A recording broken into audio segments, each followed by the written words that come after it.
In 1620, a boat laden with 130 passengers set sail for the New World, a frontier that had been breached by only a few other Europeans and would eventually come to be known as the United States of America. They would land on the East Coast in Cape Cod before finally settling in Plymouth, Massachusetts. Their journey, however, begins in a small English village.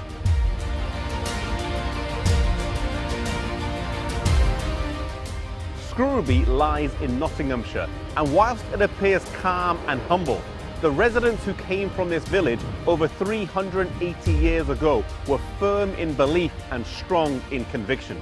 The principal members of the Scrooby separatists were Clifton as pastor, Robinson as teacher, and Brewster as ruling elder. 30 residents left Scrooby and headed for the Netherlands, where they joined John Smith, who had previously left England with another group of separatists, though this would not be their permanent home.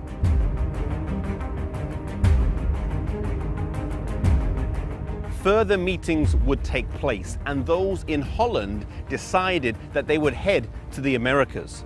On the English side of the Channel, there were people who were unhappy with the religious restrictions being imposed by the church, and they also decided that England was ceasing to be a habitable place.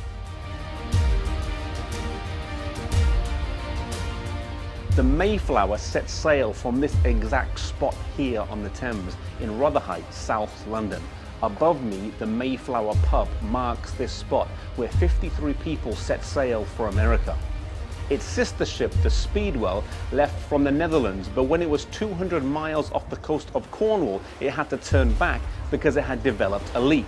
Those on board the Speedwell then disembarked and got on board the Mayflower, swelling its numbers from 53 to 130. 43 of those people on the Mayflower were separatists, Puritans who did not believe in the union of church and state and were unhappy at how the Anglican Church was treating those who disagreed with her.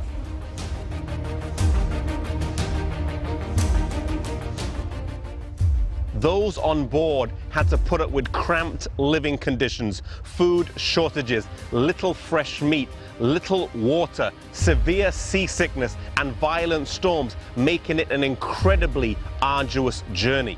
They finally sighted land on the 9th of November 1620 in Cape Cod and would eventually anchor in Provincetown on the 21st of November. Of those who made the journey, over half would die that first winter due to the harsh weather, illness, and the poor diet available to them. Little did these people realize the impact that this journey would have on history and the legacy that they would leave. That in just 150 years, the land that they arrived in would fight and win its independence. And just 200 years past its independence would rank as the most powerful nation in the world. For those on board the ship, I'm sure their actions did not seem so heroic and brave, but history remembers them well. Never underestimate the impact that your life can have on future successive generations. The decisions that you make, the sacrifices you endure, and the principles that you live by can have a profound impact on your children, and it can have a profound impact on the successive generations of young people that come after you. Our life that we live, however small they may seem, can have an impact that will be reflected only in eternity.